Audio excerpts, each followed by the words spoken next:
రక్షకుడును మన ప్రభునైన యేసుక్రీస్తు నామంలో మీ అందరికీ హృదయపూర్వక వందనాలు. ఈరోజు దేవుని వాగ్దానము లేవ్యాకాండము 16వ అధ్యాయము 30వ వచనము. ఎలయనగా మీరు యెహోవా సన్నిధిని మీ సమస్త పాపముల నుండి పవిత్రులగునట్లు ఆ దినమున మేము పవిత్రపరిచినట్లు మీ నిమిత్తము ప్రాయశ్చిత్తము చేయబడును. హల్లెలూయా. మరి ఇశ్రాయేలీయులకు దేవుడు కట్టడలనిస్తూ మరి యాజకుడు వారి కొరకు బలి జరిగించినప్పుడు వారి యొక్క పాపములు పరిహరించబడతాయని, వారు తెలిసి చేసినా తెలియక చేసిన వారి పాపములు వారి దోషములు మరి పవిత్రంగా మార్చబడతాయని చెప్పి దేవుడు అక్కడ సెలవిస్తున్నాడు. మరి అక్కడ బలి అనేది ఖచ్చితం. ఆ బలి యాజకుడు జరిగిస్తున్నట్టుగా మనం చూస్తున్నాం.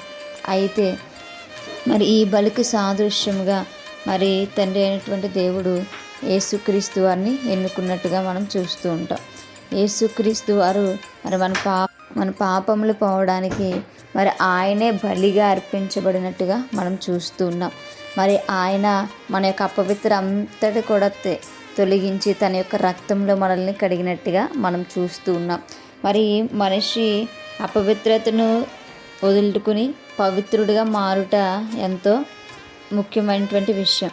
లేదు అని అంటే ఆ పవిత్రతతోనే ఉంటే మానవుడు దేవుని యొద్దకు చేరలేడు.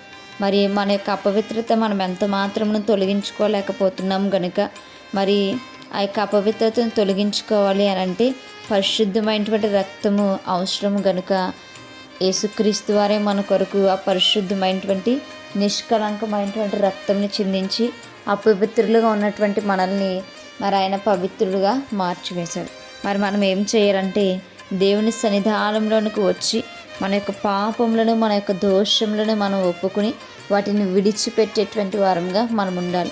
దేవుని యొక్క రక్తము మరి మనపైన ఆయన ప్రోక్షిస్తూ ఉండగా మనం ఆ రక్తాన్ని స్వీకరించేటువంటి బిడలుగా మనం ఉండాలి. ఆ రక్తము మన పైన వచ్చినప్పుడు మరి మనకున్న సర్వ పాపమునంతటినీ కూడా కడిగి వేసేదిగా దేవుని యొక్క రక్తం ఉంది. కాబట్టి మన పాపములు మనం ఒప్పుకున్నప్పుడు మరి ఆయన సొంత రక్షకుడిగా మనం ఒప్పుకున్నప్పుడు ఆ రక్తము మనల్ని పరిశుద్ధీకరిస్తుంది, పవిత్రపరుస్తూ ఉంది. మరి ఎవరైతే పవిత్రపరచబడుతుంటారో, ఎవరైతే దేవుని సన్నిధానంలో వారి యొక్క పాపంలో ఒప్పుకుని కడిగి వేసుకుంటారో వారు మాత్రమే దేవుని యొక్క రాజ్యంలో ప్రవేశిస్తూ ఉంటారు. కాబట్టి ఇన్ని రోజులు మన యొక్క భక్తి జీవితంలో, ఇన్ని రోజులు మన యొక్క మరి ఆధ్యాత్మిక జీవితంలో ఇంకా ఏవైనా సరే పాపము మనలో ఉండిపోతే, ఇంకా ఏదైనా సరే దోషము మనలో ఉండిపోతే మనం ఈరోజు దేవుని సన్నిధానంలో అడిగి ఒప్పుకుంటే దేవుడు అపవిత్రతను అంతటిని కూడా కడిగివేయడానికి ఇష్టపడుతున్నాడు. మరి పవిత్రత ఉంటేనే మనం దేవుణ్ణి చూడగలం కనుక మనం పవిత్రమైనటువంటి పరిశుద్ధమైనటువంటి జీవితం జీవించాలని దేవుడు ఆశపడుతున్నాడు. ఆ ఆశను మనం నెరవేర్చేటువంటి వారముగా ఎల్లప్పుడూ దేవుని సన్నిధానంలో మొర్రపెట్టేటువంటి బిడ్డలుగా ఉందాం. అటువంటి కృప దేవుడు మనందరికీ కూడా దయచేయనుగాక. ప్రార్థించుకుందాం. పరిశుద్ధుడా, మహాగణుడా, గొప్పవాడా, యేసయ్యా మీకు స్తోత్రాలు. నిజమే ప్రభా, అపవిత్రులుగా ఉంటే అయా నా తండ్రి మేము నాయన నేను చూడలేము ప్రభా. అయా మీ సన్నిధానంకి వచ్చినప్పుడు మా పాపంలో ఒప్పుకుని విడిచిపెట్టేటువంటి ధన్యత మాకు దయచేయండి.